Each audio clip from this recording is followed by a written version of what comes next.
Black Hawk down. Super 6-1 is down. We got a bird down in the city. Super 6-1 is on the deck now. You hear the bullets bouncing off of the RPGs would smack it. Bam, bam. It's just crazy. We were getting shot from all over the place. You just hear people saying, I'm hit, and it just kept going. The streets of Somalia. What happened on the streets of Mogadishu is heroism by any definition. It's one of the great feats of arms of the United States Army in modern times. And today, as U.S. Rangers are engaged in perhaps their greatest test in Afghanistan, what did they learn about their own government, about the enemy, and about themselves from the ambush in Mogadishu? General in the vicious civil war that had torn Somalia apart. His ambition now was to unite the country under his own rule. Aidid's authority was absolute and feudal within his main power base in South Mogadishu. October 3rd, 1993 was a Sunday. 17 helicopters take off from their base at the airport. This raid will take the Rangers into the heart of Aidid's territory. According to an intelligence tip, Aidid is meeting with 20 of his top lieutenants next door to the Olympic Hotel. As they fly to the target, military cameras record the action. 115 men leave on an operation planned to last 90 minutes, but they will not return for 17 hours. When we were coming into the objective, we were usually pretty low and flying fast. Out there, the rotor wash from the helicopter kicked up so much sand that there was zero visibility. What questions have you been left with? I really don't have any questions. I mean, now I'm just trying to deal day to day with the loss of my husband.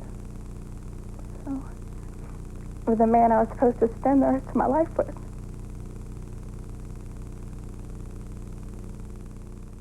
"28 years ago, news flashed across television screens that U.S. troops had engaged in some of the most intense urban combat since Vietnam and suffered more dead and wounded in a matter of hours than recent years of operations combined. The Battle of Mogadishu on October 3rd and 4, 1993, in Somalia would later be viewed as a tactical success in which, despite daunting odds and unforeseen mishaps, a force of about 100 Americans held off more than 1,000 enemy who poured streams of small arms and rocket attacks in an intense, coordinated ambush. U.S. forces had arrived in the war-torn country in 1992 on a humanitarian mission to get food to starving people in a city where resources were controlled by various warlords. One of those warlords, General Muhammad Farah Aidid, had directed forces that conducted attacks on UN allies, killing dozens, and also a bombing in August 1993 that killed 4 U.S. military police officers. Those attacks changed the mission, dubbed Operation Gothic Serpent, for Task Force Ranger to begin focusing on raids to capture Aidid and his top commanders. Those raids, initially the kind soldiers trained for routinely, erupted into a crisis when militiamen downed 2 Black Hawk helicopters using rocket-propelled grenades. The 15-hour battle that ensued left 18 Americans dead and 73 injured. And shocking images of American soldiers dragged through the streets of Mogadishu were seared into the memories of many Americans at home. Let's have a descriptive look at what happened in that infamous battle. In January 1991, Somali President Mohammad Siad Barre was overthrown by a coalition of opposing clans, precipitating the Somali Civil War. The Somali National Army concurrently disbanded, and some former soldiers reconstituted as irregular regional forces or joined the clan militias. The main rebel group in the capital Mogadishu was the United Somali Congress (USC), which later divided into 2 armed factions, one led by Ali Mahdi Mohammed, who became president, and the other by Mohammad Farah Aidid. In total, 4 opposition groups competed for political control: the USC, the Somali Salvation Democratic Front (SSDF), the Somali Patriotic Movement (SPM), and the Somali Democratic Movement (SDM). A ceasefire was agreed to in June 1991, but failed to hold. A 5th group, the Somali National Movement (SNM), declared independence in the northwest portion of Somalia later in June. The SNM renamed this unrecognized territory Somaliland, and selected its leader Abdurrahman Ahmad Ali Toure as president.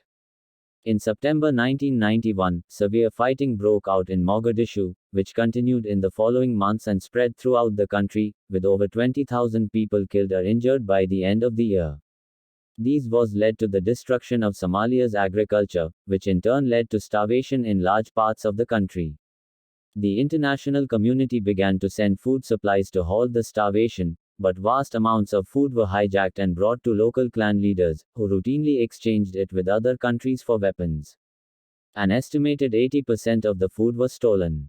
These factors led to even more starvation, from which an estimated 300,000 people died and another 1.5 million people suffered between 1991 and 1992.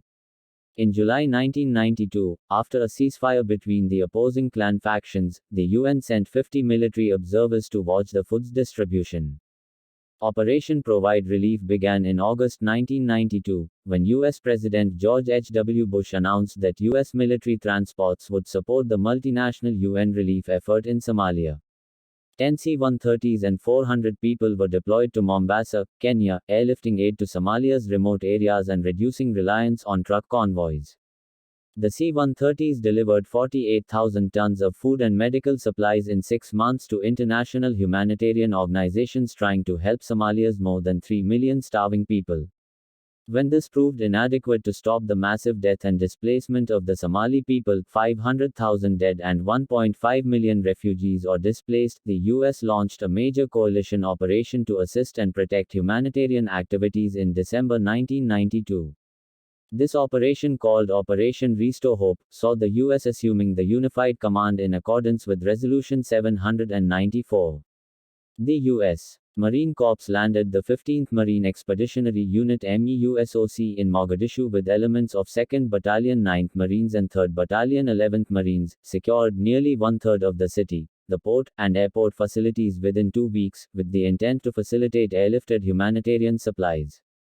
Elements of the 2nd Battalion 9th Marines Marine Light Attack Helicopter Squadron 369 of Marine Aircraft Group 39, 3rd Marine Aircraft Wing, Camp Pendleton, 9th Marines, quickly secured routes to Badwa, Baladogal and Kismayo, then were reinforced by the U.S. Army's 10th Mountain Division.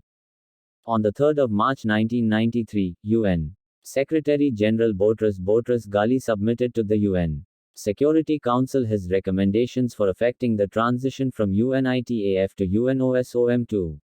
He indicated that since Resolution 794's adoption in December 1992, UNITAF's presence and operations had created a positive impact on Somalia's security situation and on the effective delivery of humanitarian assistance. UNITAF deployed 37,000 personnel over 40% of southern and central Somalia. There was still no effective government, police, or national army, resulting in serious security threats to UN personnel. To that end, the Security Council authorized UNOSOM2 to establish a secure environment throughout Somalia, to achieve national reconciliation so as to create a democratic state. At the Conference on National Reconciliation in Somalia, held on the 15th of March 1993, in Addis Ababa, Ethiopia, all 15 Somali parties agreed to the terms set out to restore peace and democracy. Within a month or so, however, by May 1993, it became clear that, although a signatory to the March Agreement, Muhammad Farah Aidid's faction would not cooperate in the agreement's implementation. Aidid began to broadcast anti-UN propaganda on Radio Mogadishu after believing that the UN was purposefully marginalizing him in an attempt to rebuild Somalia. Lieutenant General Kevik Bir ordered the radio station shut down, in an attempt to quash the beginning of what could turn into a rebellion. Surveillance spies throughout UNOSOMII's headquarters likely led to the uncovering of the UN's plan. On the 5th of June 1993, Aidid ordered SN a militia to attack a Pakistani force that had been tasked with the inspection of an arms cache located at the radio station, possibly out of fear that this was a task force sent to shut down the broadcast. The result was 24 dead and 57 wounded Pakistani troops, as well as 1 wounded Italian and 3 wounded American soldiers. On the 6th of June 1993, the UN Security Council passed Resolution 837, for the arrest and prosecution of the persons responsible for the death and wounding of the peacekeepers. On the 12th of June, US troops started attacking targets in Mogadishu in hopes of finding Aidid, a campaign which lasted until the 16th of June. On the 17th of June, a $25,000 warrant was issued by Admiral Jonathan Howe for information leading to Aidid's arrest, but he was never captured. Howe also requested a rescue force after the Pakistanis' deaths. On the 12th of July 1993, a US-led operation led to the event Somalis call Bloody Monday. As part of the campaign to find or kill Aidid, American forces attacked a house in Mogadishu after being tipped off by an undercover operative that Aidid would be there at a meeting with tribal leaders. At 10:18 in the morning, American Cobra attack helicopters launched TOW missiles and 20mm caliber cannon fire at the structure. The inhabitants of the house, and their reason for being there, is disputed. American forces claimed that it was a meeting of a war council, and that their mission was a success. According to American war correspondent Scott Peterson, a group of Somali elders had gathered at a house to discuss a way to make peace to end the violence between Somali militias and the UN forces. The gathering had been publicized in Somali newspapers the day before the attack as a peace gathering. Regardless of the true purpose of the meeting, the attack was perceived as a very aggressive action by a country not actively at war with Somalia, and caused most Somalis to lose trust in the United States. According to a Somali survivor, American ground troops killed 15 survivors at close range with pistols, a charge American commanders deny. The official American account was that ground troops spent less than 10 minutes at the site, with the mission of assessing the outcome of the aerial strike. According to the International Committee of the Red Cross, there were 54 dead Somalis and 161 wounded. Somali forces claim more casualties, American forces claim less casualties. Aidid was not among the casualties and may not have been present. The operation would lead to the deaths of 4 journalists, Dan Eldon, Hosmaina, Hansi Kraus, and Anthony Macharia, who were killed by angry mobs when they arrived to cover the incident, which presaged the Battle of Mogadishu. Human Rights Watch declared that the attack looked like mass murder.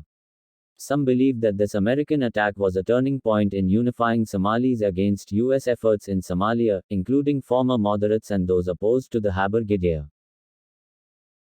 On the 12th of July 1993, a US-led operation led to the event Somalis call Bloody Monday. As part of the campaign to find or kill Aidid, American forces attacked a house in Mogadishu after being tipped off by an undercover operative that Aidid would be there at a meeting with tribal leaders. At 10:18 in the morning, American Cobra attack helicopters launched TOW missiles and 20mm caliber cannon fire at the structure. The inhabitants of the house, and their reason for being there, is disputed. American forces claimed that it was a meeting of a war council, and that their mission was a success. According to American war correspondent Scott Peterson, a group of Somali elders had gathered at a house to discuss a way to make peace to end the violence between Somali militias and the UN forces. The gathering had been publicized in Somali newspapers the day before the attack as a peace gathering.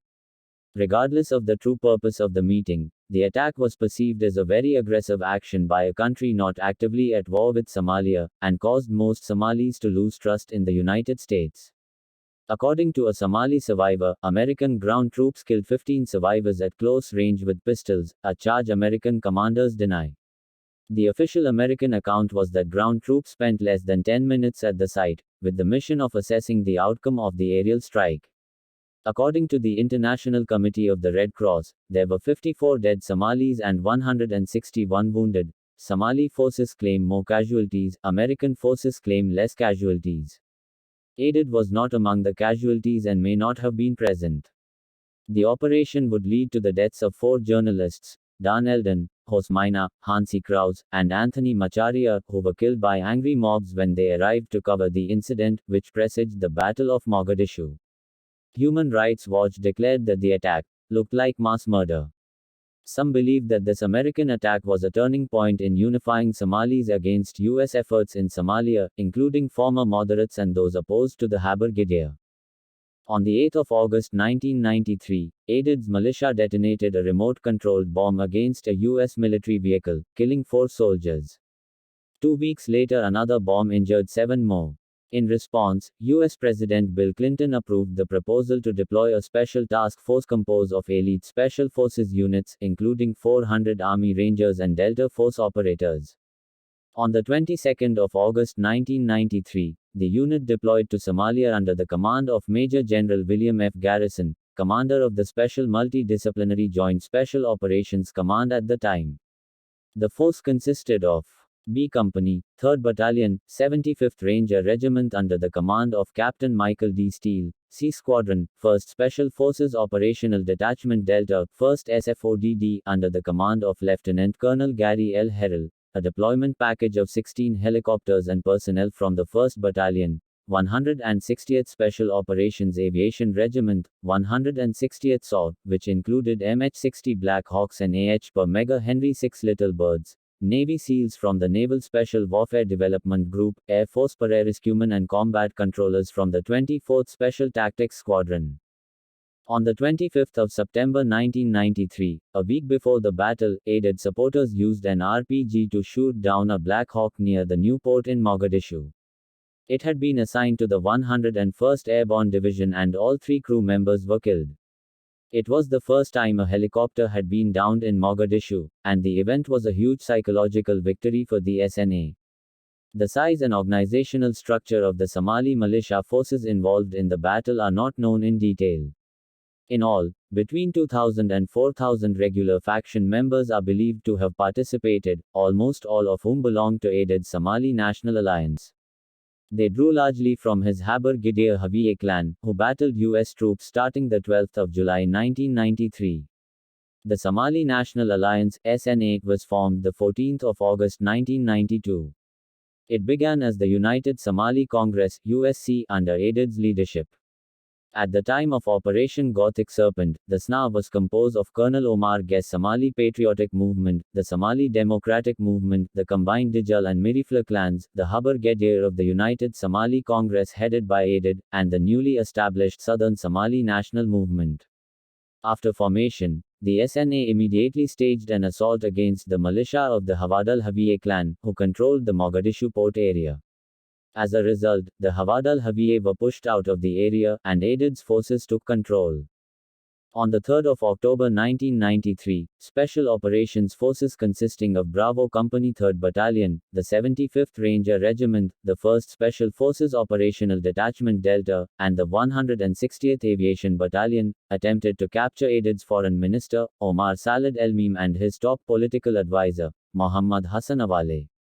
The plan was that Delta operators would assault the target building using MH-6 Little Bird helicopters, and secure the targets inside the building. 4 Ranger Chalks under Captain Michael D. Steele's command would fast rope down from hovering MH-60L Black Hawks. Rangers would create a 4-corner defensive perimeter around the target building to isolate it and ensure that no enemy could get in or out. A column of 9 HMMWVs, High Mobility Multipurpose Wheeled Vehicle, and 3 M939 5-ton trucks under Lieutenant Colonel Danny McKnight's command would arrive at the building to take the entire assault team and their prisoners back to base. The entire operation was estimated to take no longer than 30 minutes. The ground extraction convoy was supposed to reach the captive targets a few minutes after the operation's beginning, but it ran into delays. Somali citizens and local militia formed barricades along Mogadishu streets with rocks, wreckage, rubbish and burning tires, blocking the convoy from reaching the Rangers and their captives. Aided militiamen with megaphones started shouting, "Come out and defend your homes." At 1350, Task Force Ranger analysts received intelligence of Salad's location. The soldiers, vehicle convoys, and helicopters were on high alert standby until the code word, Irene, was echoed across all the radio channels by command. The code word, Irene, was the word that began the mission and sent the helicopters into the air. At 1542, the MH-6 assault Little Birds carrying the Delta operators hit the target, the wave of dust becoming so bad that one was forced to go around again and land out of position. Next, the 2 Black Hawks carrying the 2nd Delta assault team led by Delta officer Captain Austin S. Miller came into position and dropped their teams as the 4 Ranger Chalks prepared to rope onto the 4 corners surrounding the target building. Chalk 4 being carried by Black Hawk Super 6-7, piloted by CW-3 Jeff Nicklaus, was accidentally put a block north of their intended point. Declining the pilot's offer to move them back down due to the time it would take to do so, leaving the helicopter too exposed, Chalk 4 intended to move down to the planned position, but intense ground fire prevented them from doing so. The ground convoy arrived 10 minutes later near the Olympic Hotel target building 02 degrees 03, 01.6, and 45 degrees 19 minutes 28.6 seconds east and waited for Delta and Rangers to complete their mission. During the operation's first moments, Private First Class Todd Blackburn fell while fast roping from Super 67 while it hovered 70 feet 21 meters above the streets. Blackburn suffered numerous head injuries and required evacuation by Sergeant Jeff Strucker's column of 3 Humvees. While taking Blackburn back to base, Sergeant Dominic Pilla, assigned to Strucker's Humvee, was killed instantly when a bullet struck his head. The Humvee column arrived back at base, full of bullet holes and emitting smoke from the damage. At about 16:20, one of the Black Hawks, Super 61, piloted by CW3 Cliff, Elvis, Walcott and CW3 Donovan, Bull, Briley, was shot down by an RPG-7. Both pilots were killed in the resulting crash and 2 of the crew chiefs, Staff Sergeant Ray Dowdy and Staff Sergeant Charlie Warren, were severely wounded. Staff Sergeant Daniel Bush and Sergeant Jim Smith, both Delta snipers, survived the crash and began defending the site 02 degrees 03, 08.1, and 45 degrees 19 minutes 35.2 seconds east. An MH-6, Star 41, piloted by CW3 Carl Mayer and CW5 Keith Jones, landed nearby. Jones left the helicopter and carried Bush to the safety of the helicopter, while Mayer provided cover fire from the cockpit, repeatedly denying orders to lift off while his co-pilot was not in the bird. Mayer nearly hit chalk once Lieutenant Tom DeTomaso, arriving with Rangers and Delta operators to secure the site. Jones and Mayer evacuated Bush and Smith. Bush later died of his injuries, having been shot 4 times while defending the crash site. A combat search and rescue (CSAR) team, led by Delta Captain Bill J. Caltrup, Air Force Master Sergeant Scott C. Fales, and Air Force Technical Sergeant Timothy A. Wilkinson, were able to fast rope down to the Super 61 crash site despite an RPG hit that crippled their helicopter, Super 68, piloted by CW3 Dan Jolota and Major Herb Rodriguez. Despite the damage, Super 68 did make it back to base. The CSAR team found both the pilots dead and 2 wounded inside the crashed helicopter. Under intense fire, the team moved the wounded men to a nearby collection point, where they built a makeshift shelter using Kevlar armor plates salvaged from Super 61's wreckage. Communications were confused between the ground convoy and the assault team. The assault team and the ground convoy waited for 20 minutes to receive their orders to move out. Both units were under the mistaken impression that they were to be first contacted by the other. During the wait, a second Black Hawk helicopter, callsign Super 64 and piloted by Michael Durant, was shot down by an RPG-7 at around 16:40. Most of the assault team went to the first crash site for a rescue operation. Upon reaching the first crash site, about 90 Rangers and Delta Force operators found themselves under heavy fire. Despite air support, the assault team was effectively trapped for the night. With a growing number of wounded needing shelter, they occupied several nearby houses and confined the occupants for the battle's duration.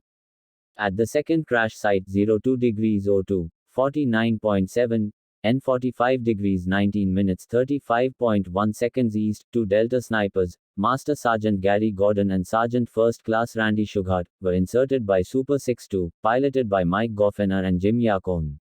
Their first 2 requests to be inserted were denied, but they were finally granted permission after their third request. They inflicted heavy casualties on the approaching Somali mob. Super 62 had kept up their fire support for Gordon and Shughart, but an RPG struck Super 62.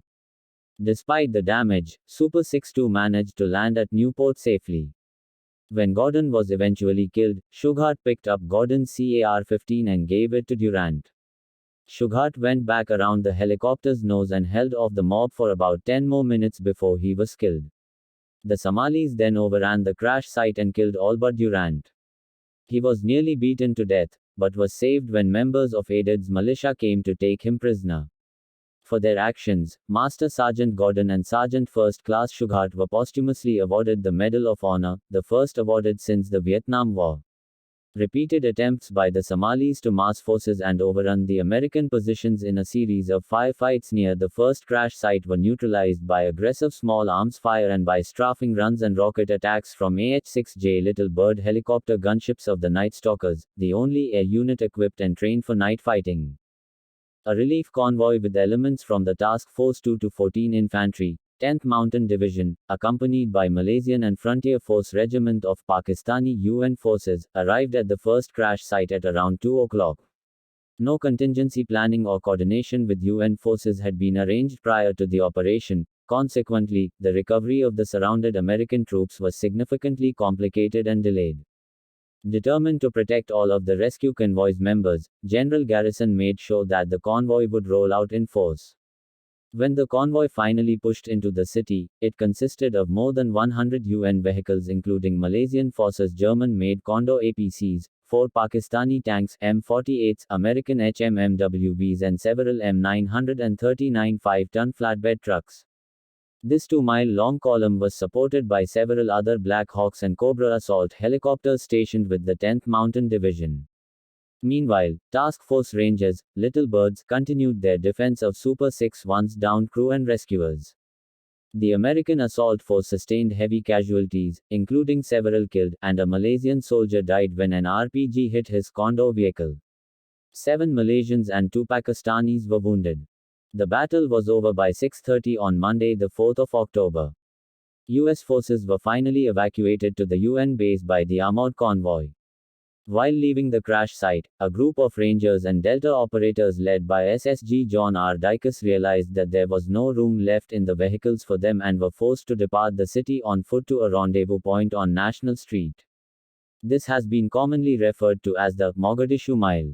In all, 19 US soldiers were killed in action during the battle or shortly after, and another 73 were wounded in action.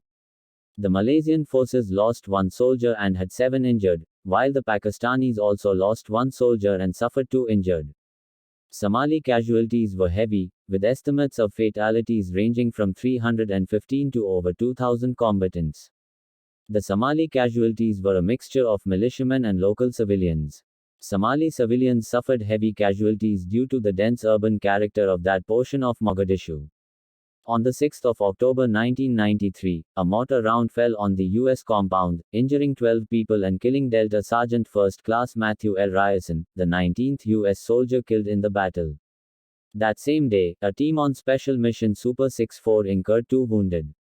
2 weeks after the battle, General Garrison officially accepted responsibility. In a handwritten letter to President Clinton, Garrison took full responsibility for the battle's outcome.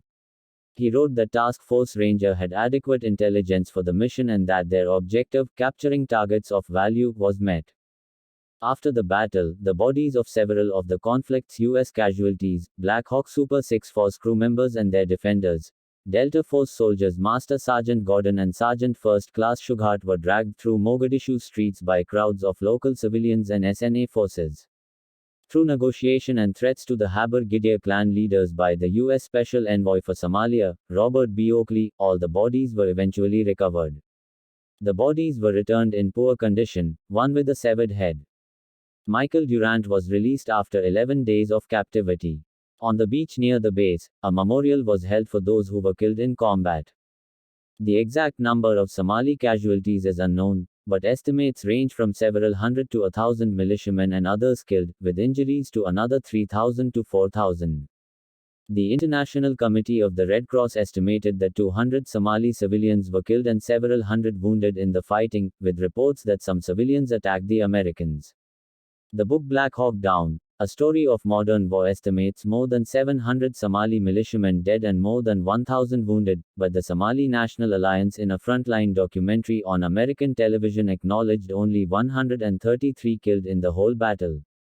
The Somali casualties were reported in the Washington Post as 312 killed and 814 wounded.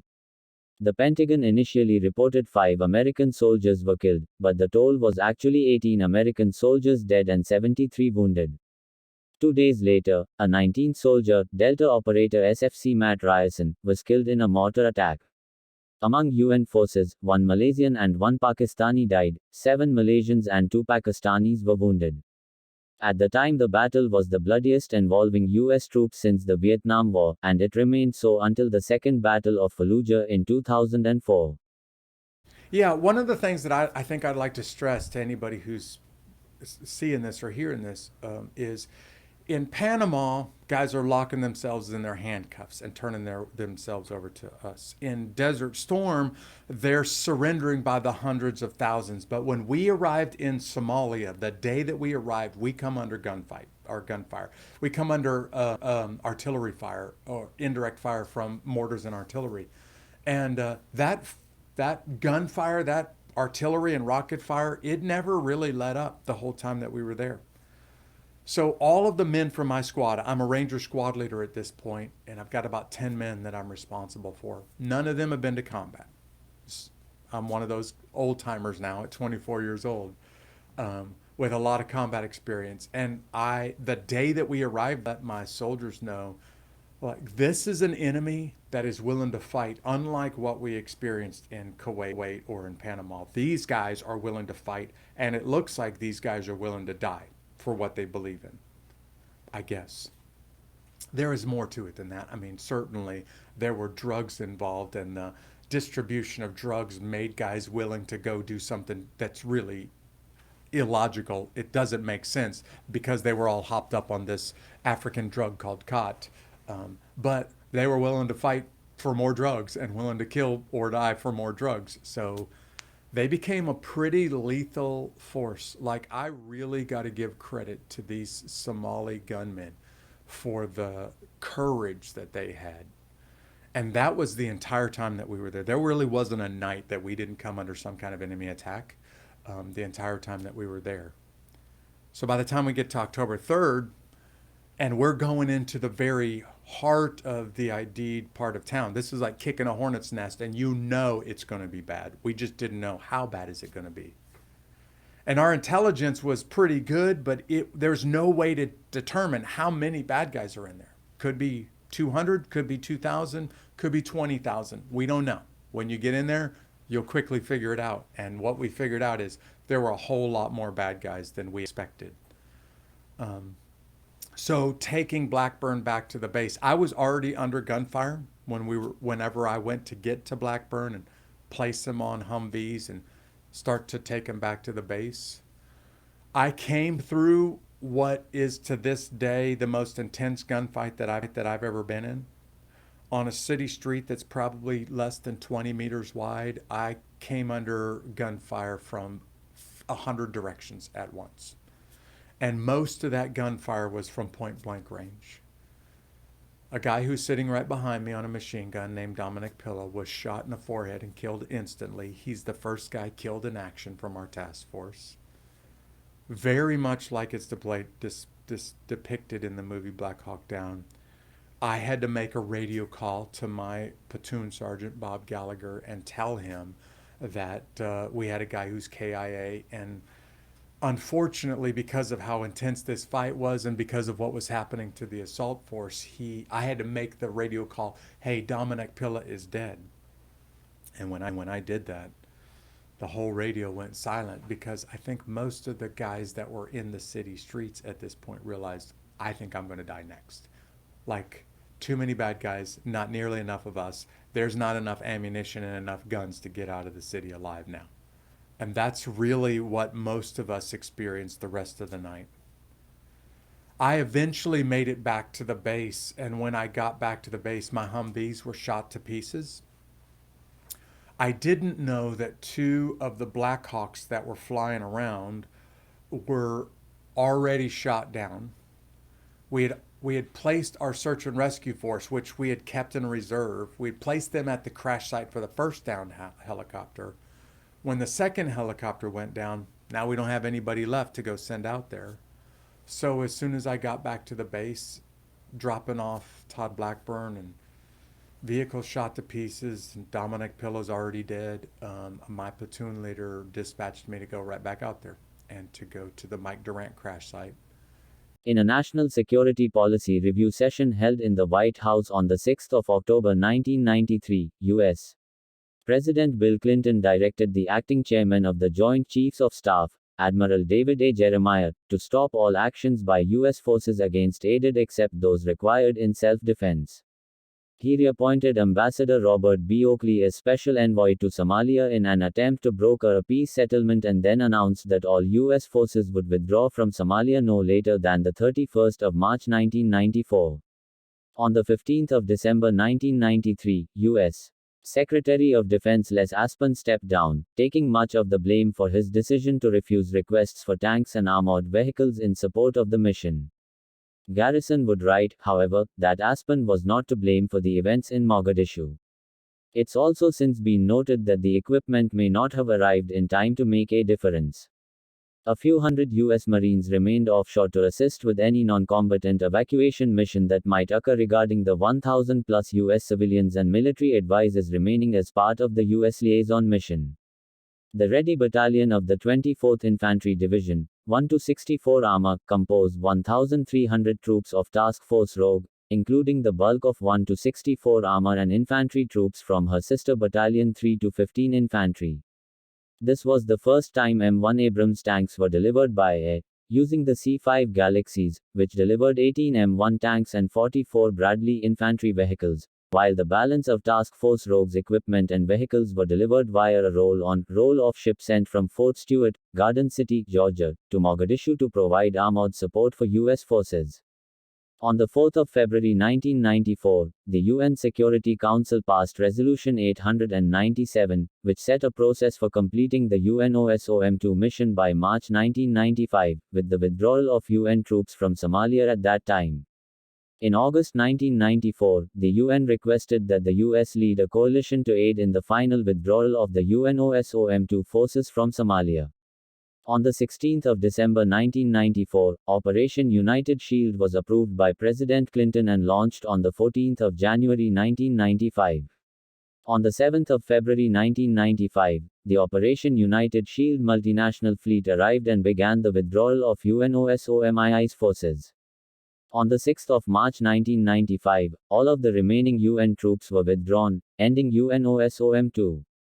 The United Nations' 3 consecutive humanitarian missions in Somalia, UNOSOMI 1992, UNITAF 1990-1993, UNISOM-2 1993-1995, were seen by many as a failure, and the evolving civil war that began in 1986 continues as of 2020.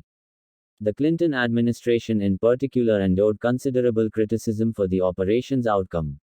The main elements of the criticism surround the administration's decision to leave the region before completing the operation's humanitarian and security objectives, the perceived failure to recognize the threat Al-Qaeda elements posed in the region, and the threat against U.S. security interests at home. Critics claim that Osama bin Laden and other members of Al-Qaeda provided support and training to Muhammad Farah-aided's forces. Osama bin Laden even denigrated the administration's decision to prematurely depart the region, stating that it displayed the weakness, feebleness and cowardliness of the U.S. soldier. The loss of U.S. military personnel during the Battle of Mogadishu and television images of American soldiers being dragged through the streets by Somalis evoked public outcry.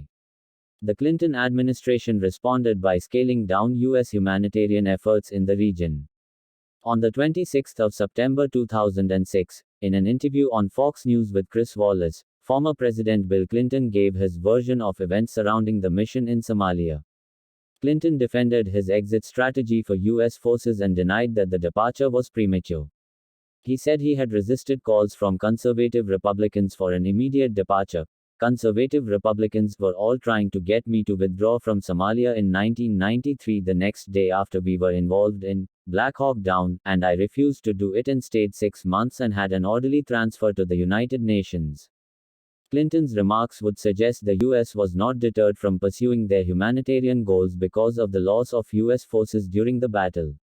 In the same interview, he stated that, at the time, there was not a living soul in the world who thought that Osama bin Laden had anything to do with Black Hawk Down or was paying any attention to it or even knew Al-Qaeda was a growing concern in October of 93, and that the mission was strictly humanitarian. Fear of a repeat of the events in Somalia shaped U.S. policy in subsequent years, with many commentators identifying the Battle of Mogadishu's graphic consequences as the key reason behind the U.S.'s failure to intervene in later conflicts such as the Rwandan genocide of 1994. According to the U.S.'s former Deputy Special Envoy to Somalia, Walter Clark, the ghosts of Somalia continue to haunt U.S. policy. A lack of response in Rwanda was a fear of getting involved in something like a Somalia all over again. Likewise, during the Iraq War, when 4 American contractors were killed in the city of Fallujah, then dragged through the streets and desecrated by an angry mob, direct comparisons by the American media to the Battle of Mogadishu led to the First Battle of Fallujah. Osama bin Laden's Al-Qaeda organization has been alleged to have been involved in the training and funding of Aidid's men. In his book Holy War, 2001, CNN reporter Peter Bergen interviewed bin Laden, who affirmed these allegations. According to Bergen, bin Laden asserted that fighters affiliated with his group were involved in killing U.S. troops in Somalia in 1993, a claim he had made earlier to the Arabic newspaper Al-Quds Al-Arabi. The Al-Qaeda fighters in Somalia are rumored to have included the organization's military chief, Mohammed Atf, later killed by U.S. forces in Afghanistan. Another Al-Qaeda operative who was present at the battle was Zakaria al-Tunisi, who allegedly fired an RPG that downed one of the Black Hawk helicopters. He was later killed by an airstrike in Afghanistan in November 2001. Aidid's men received some expert guidance in shooting down helicopters from fundamentalist Islamic soldiers, most likely Al-Qaeda, who had experience fighting Russian helicopters during the Soviet-Afghan War.